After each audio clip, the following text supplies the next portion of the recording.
All right, moving on to question number 9 in regard to the city manager. The city manager is hired by city council to execute council policies and administer city business. How much authority do you believe West Linn's city manager should have?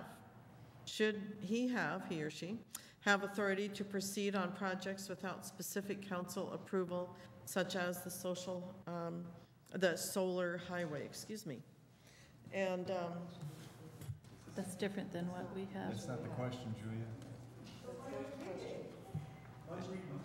all right, I'll read the one up here. It is really a great question, but Yeah. Okay, I guess I have a different one. I'm sorry. All right, we'll try again. The West Linn Charter establishes a council manager form of government. What is the proper relationship between the council and the city manager? What are the distinct responsibilities of each? Is the process of evaluating the city manager effective? If not, what should it be? And now I have to think about where we are. Did we just end with you, Payman? All right. The proper relationship between the city council and the city manager is one of open cooperation. That means discussing and making decisions based on the facts, not the city council simply taking the issue as presented by the city manager. The city council should have access to city staff at council meetings upon request, instead of the city manager sending whoever he feels like to the city council when someone is requested.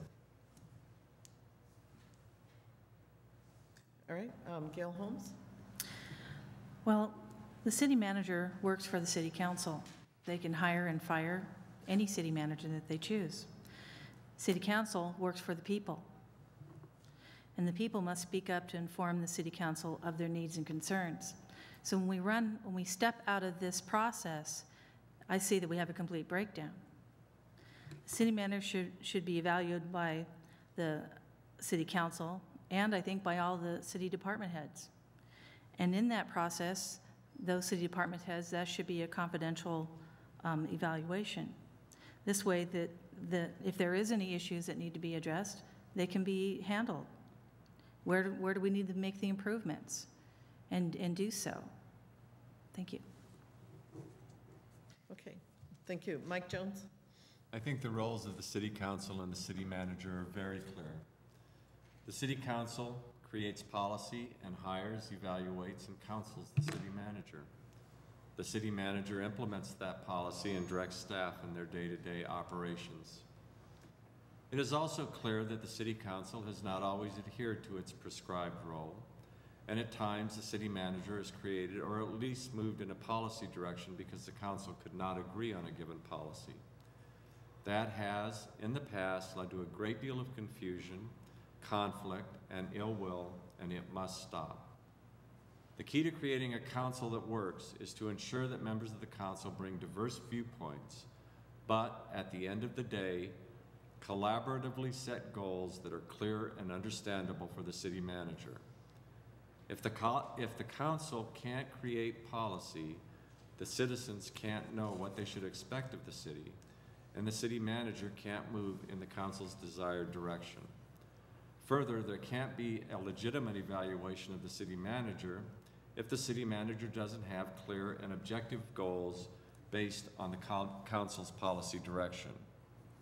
If elected, I will bring my viewpoint to the table, but I will also work with the rest of the council to ensure that there are clear goals and objectives that are communicated both to the citizenry and to the city manager. Thank you. Jody Carson.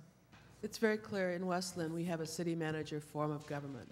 That means that the council functions like a board of directors and hires and fires the city manager. The city manager acts as the CEO of a large organization and carries out the direction of the board. That includes the board of directors, or the city council in our case, sets the policies, discusses and agrees on the priorities and plans for the work to be accomplished that year, and gives that direction to the city manager, and that the city manager is then responsible for ensuring his staff or her staff carries out those priorities and that direction. We absolutely need to be able to evaluate the city manager on an ongoing basis. We need to be able to get input from both the staff that work under the city manager and from the citizens of the community to make sure that we have a complete picture of the performance of the city manager as we work together to collaboratively come up with an evaluation of the city manager and then provide him feedback on the areas that he needs to focus on or she needs to focus on in the coming year. Thank you. Thank you. Kevin Brank. You know, one of the current members of the council repeatedly intones, the city manager proposes and the council disposes, and I think that's taking it a little bit too far. The job of the council is to bring the aspirations of the citizens to city government, to the bureaucracy, and not the other way around. And in some of the current disarray, the city manager has been using this opportunity to bring more and more prerogatives into his office and take them away from the council, such as having who the city attorney appoints to and setting the agenda for city council meetings. And I think when the council abrogates, abandons their responsibility to provide oversight, then we receive a little less than our full measure of representation. So poll after poll shows that the city people and the citizens of West Linn do not trust the occupants of this building to protect their investment in the city. And I think we need to change the relationship between the council and the city manager.